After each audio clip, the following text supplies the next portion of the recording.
मुझे नाकामियों से डर लगता है। क्यों? कि मैं कहीं फेल ना हो जाऊं, मैं नाकाम ना हो जाऊं।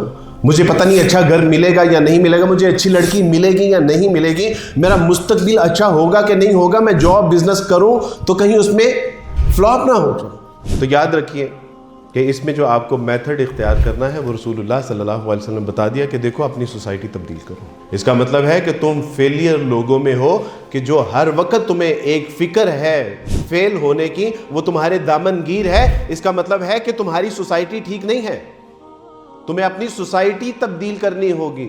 रसूलुल्लाह सल्लल्लाहु अलैहि वसल्लम फरमाया कि अपनी मजालिस को अच्छी मजालिस बनाओ, और उसकी मिसाल दी कि एक इत्र वाला है, एक फ्रेग्रेंस शॉप है, अगर तुम उसको अपना दोस्त बनाओगे और उसकी शॉप पे जाओगे तो मुमकिन है कि वो तुम्हें गिफ्ट दे दे। और किसका? फ्रेग्रेंस का। मुमकिन है तुम्हें गिफ्ट ना दे, लेकिन जितनी देर तुम वहां बैठे रहोगे कम से कम खुशबू तो आती रहेगी, और जब वहां से उठ के आओगे तो मुमकिन है तुम्हारे कपड़ों को भी कुछ खुशबू लगी ही हो।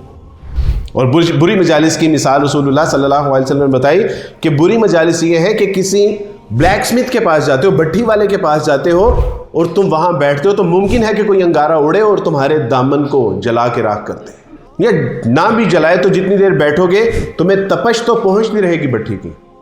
और अगर यह भी नहीं होगा तो कम से कम जब तुम वहां से उठ के आओगे तो तुम्हारे कपड़ों को वो कालक तो उसकी डस्ट तो जरूर जो है वो मुतासिर करेगी। आपने कभी इनर आवाज सुनी है? आपने हुआ यू कैम फ्रॉम वेयर? तुम्हें पता है कि तुम्हारे पास सलाहियतें कितनी हैं?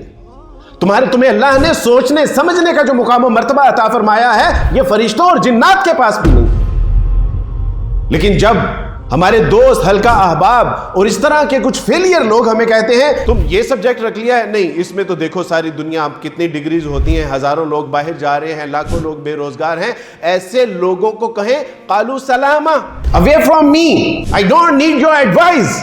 ये है खुद एतमादी। और जब हम लोगों की बातें सुन के सुन हो जाते हैं, तब फिर कहते हैं कि नहीं अब कुछ नहीं हो सकता। एक ऐसा शख्स कि जिसकी शुगर की वजह से एक टांग कट चुकी है, वो 5 फीट की जंप लेता है और ओलंपिक में वो एक नुमायां कामयाबी हासिल करता है। यह है इनर वॉइस। जब आप लोगों की आवाज सुनते हैं कि तुम कुछ नहीं कर सकते, तो फिर हमें भी अंदर से आवाज आनी शुरू हो जाती है कि वाकई मैं तो कुछ भी नहीं कर सकता।